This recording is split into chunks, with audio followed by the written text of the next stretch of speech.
মাত্র 15 লক্ষ টাকার বিনিময়ে আমাকে কেন বিয়ে করেছো জোনাকি? শুধুমাত্র টাকার জন্য? তাহলে আমি তোমাকে 30 লক্ষ টাকা দিচ্ছি, ডিভোর্স পেপারে সাইন করে চলে যাও। পায়ের উপর পা তুলে নির্বিকার স্বরে বললেন রৌধিক। মাথার ঘোমটাটা তুলে অবলোকন করলাম সেদিকে। ভারী শাড়ি তুলে নিচে নেমে স্বাভাবিক কণ্ঠে বললাম, টাকাটা আমার খুব দরকার ছিল, আর আপনার বাবার সম্মান বাঁচাতে আমাকে দরকার ছিল। তিনি বসা থেকে উঠে চোখ জোড়া খিচে বন্ধ করে চিবিয়ে চিবিয়ে বললেন, এই মেয়ে শোনো, তোমাকে বিয়ে করেছি ঠিকই, কিন্তু আমার মনে আমার লাইফে তোমার কোনো জায়গা নেই, বুঝতে পেরেছো তুমি? সদ্য বিয়ে হওয়া বরের মুখে এমন কথা শুনে পিত্তি চলে উঠলো আমার। সকলের সামনে হাসি মুখে বিহেভিয়ার করে বাসর ঘরে এসে এমন কথা বলছে। 2 হাত বুকে গুজে জবাব দিলাম, তো কি করব আমি? নাচবো? আমাকে না বুঝিয়ে আপনি নিজেকে বুঝুন। আপনি এক্স্যাক্টলি কি চান? আপনি কি বিয়েটা আটকাতে পারতেন? আমার প্রতি উত্তর হয়তো সামনে থাকা মানুষটির পছন্দ হলো না। দাঁতে দাঁত চেপে ক্ষুব্ধ চোখে তাকিয়ে আছে আমার পানে। অস্বস্তিতে ছেয়ে গেল দেহ, কিন্তু আমাকে পাত্তা দিলেন না তিনি। টেবিলের উপর রাখা ফুলের টপটা বিকট শব্দে ছুঁড়ে ফেললেন নিচে। কেঁপে উঠলাম আমি। 2 হাতে কান চেপে দেওয়ালের সাথে মিশে রইলাম। হুটহাট শব্দগুলোতে আমার ফোবিয়া রয়েছে। কেউ জোরে কথা বললে আমার মস্তিষ্ক কাজ করা বন্ধ করে দেয়, কিন্তু আমার দুর্বলতা বুঝলেন না তিনি।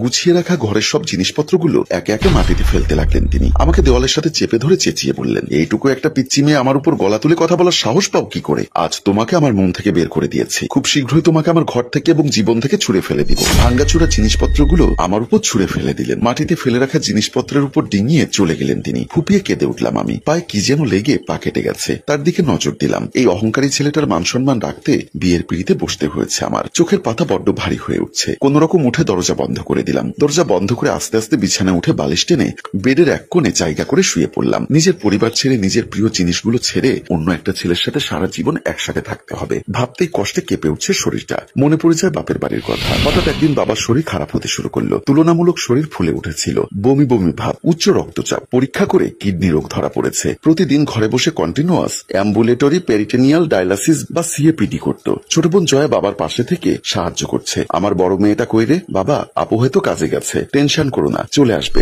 তখন থেকে বাবা বেকার, আমি সংসারে হাল ধরছি। ছোট বোন জয়ার স্কুলের খরচ আর বাবার ঔষধপত্রের টাকা জোগাড় করতে করতে হিমশিম খেতে হচ্ছিল আমাকে, তার উপর খাবারের টাকা। এভাবে বছর 2 পেরিয়ে যায়। মাসখানেক আগে একটা প্রাইভেট কোম্পানিতে জবের অফার পাই। তারপর আমাদের অবস্থান আর একটু উন্নতি হয়। সেদিন রাতে বাড়ি ফেরার পর জ্ঞানহীন অবস্থায় পেলাম। শতবার ডাকার পরেও সাড়া দেয়নি। ভয় পেয়ে গেলাম দুজনে। জয় কাঁদতে কাঁদতে চোখ মুখ লাল করে ফেলেছে। আমি জয়ের দিকে তাকিয়ে দীর্ঘ নিঃশ্বাস নিলাম। ধরাধরি করে হসপিটালের দিকে নিয়ে গেলাম। কিছু পরীক্ষা নিরীক্ষা করে ডাক্তার জানালো, আপনার বাবা তো নিয়মিত ওষুধ খেতেন না, ডায়ালাসিস করতেন না, এতে ভেতরে তীব্র সমস্যার সৃষ্টি হয়েছে। কিডনি প্রতিস্থাপন করতে 15 লক্ষ টাকা লাগবে। ডাক্তারের মুখে এরকম কথাটা শুনে আমি অবাক হয়ে যাই। কি করব বুঝে উঠতে পারছি না। অসহায় হয়ে পড়েছি আমি। তখন আমার পাশে এসে দাঁড়ান অফিসের বস আদ্রিক আহমেদ। আমি সব জানি মেয়ে, ছেলের বিয়ে উপলক্ষে সবাইকে দাওয়াত দিয়েছি, কিন্তু বিয়ের 2 দিন আগে কোণে পালিয়ে যায়। নিজের সম্মান বাঁচাতে আমি তোমাকে আমার পুত্রবধূ করতে চাই। তুমি রাজি থাকলে আমি তোমার যত শর্ত আছে সব মেনে নিয়ে বিয়ের ব্যবস্থা করতে পারি। তুমি কি হবে আমার পুত্রবধূ? আমি সবটা শুনে হ্যাঁ বলে দিলাম। সূর্যের নরম আভা চোখে পড়তেই তন্দ্রা ভঙ্গ হলো আমার। মাথা চেপে ধীরে ধীরে উঠে বসলাম। চারিদিকে পর্যবেক্ষণ করতেই বুঝতে পারলাম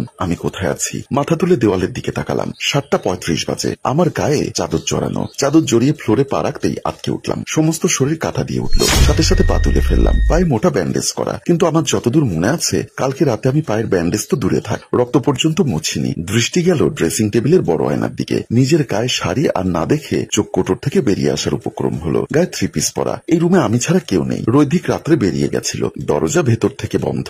দৌড়ে দরজার দিকে চলে আসি। দেখি দরজা খোলা। দরজা কে খুললো? দরজা তো লক ছিল। তাহলে কি করে কেউ ভেতরে ঢুকলো? আমি তা দেখে রুম থেকে বেরিয়ে গেলাম। ড্রয়িং রুমে এসে দৃষ্টি ঘুরাতেই নজর পড়ল সোফার উপরে। সেখানে আরামসে ঘুমিয়ে আছে রৈধিক। তার দেহের অনেকটা অংশ সোফার বাহিরে মেঝেতে গড়াগড়ি খাচ্ছে। খোঁচা খোঁচা দাড়ি, ঘন পাপড়িযুক্ত গ্রথন চোখ, পরনে লাল টি শার্ট। নিষ্পাপ মুখটা যখন তখন যে কারো নজর কেড়ে নিতে পারে। পাশ থেকে এগিয়ে গেলাম তার দিকে। হুট করে ইচ্ছা করলো তার ঘন কালো চুল হাত দিয়ে এলোমেলো করে দেই। নিজেকে সংযত করতে চাইলেও বারবারই ব্যর্থ হলাম। চুলের হাত ছোঁয়ানোর আগেই নড়ে চড়ে উঠল সে। নিভু নিভু চোখে ঝাপসা আমার দিকে চেয়ে অন্যদিকে ফিরে গেলেন। হট করে উঠে সেখান থেকে চলে এলাম। ওয়াশরুমের শাওয়ার শেষ করে বুঝতে পারলাম সাথে শাড়ি আনা হয়নি। পেটিকোট আর ব্লাউজ পরা, আর উপরে ওড়না পেঁচিয়ে বের হলাম ওয়াশরুম থেকে। নিজের রুমে প্রবেশ করলাম। বাদবোর পরে ভেজা ভেজা পা ফেলে শাড়ি আদৌ আছে কিনা না জেনেই বের হয়েছি। এটাই ছিল আমার দ্বিতীয় ভুল। বাবার জন্য বাধ্য হয়ে রোধিককে বিয়ে করা ছিল প্রথম ভুল। এদিক ওদিক শাড়ি খুঁজে ব্যর্থ হয়ে যখন হার মেনে বসে পড়ছিলাম, তখন শোনা গেল শক্তপোক্ত অস্পষ্ট পুরুষালী কণ্ঠস্বর। শাড়ি না পরে আমাকে ইমপ্রেস করার চেষ্টা করছো? কালকে তো বড় বড় জ্ঞান দিয়েছিলে, আগে নিজেকে বুঝতে। সাথে সাথে ওর দিকে ফিরলাম। রোধিক তখন দেওয়ালে হেলান দিয়ে তাকিয়ে আছে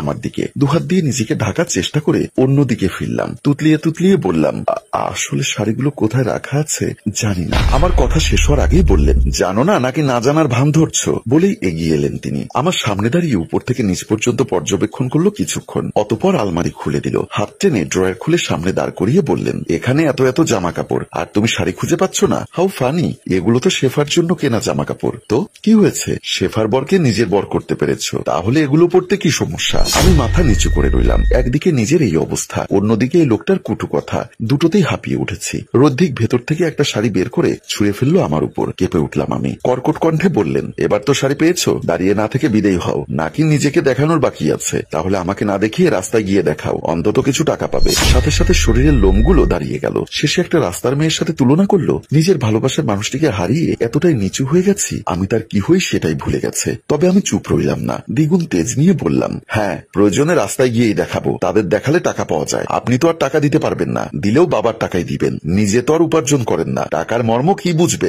বলতে দেরি হলো, চোখ পড়তে দেরি হলো না। আর এখানে এক অসহায় মেয়ের উপর স্বামীর অত্যাচার দেখিয়ে আমাদের গল্পের প্রথম পর্ব শেষ হয়। সম্মানিত ভিউয়ার্স, আসলে কি মেয়েটি পারবে স্বামীর সংসার করতে, নাকি আরো খারাপ কিছু অপেক্ষা করছে তার জন্য? সবটা জানতে কমেন্ট করুন দ্বিতীয় পর্বের জন্য। গল্পটির ভাবনা ও পরিচালনায় হাশেম রাজু, চিত্রগ্রহণ রোমান ও মিজান, প্রযোজনায় মঞ্জুর মোর্শেদ মিউজিক প্লাস। গল্পটি ভালো লাগলে লাইক, কমেন্টস ও শেয়ার করে দিন। ধন্যবাদ।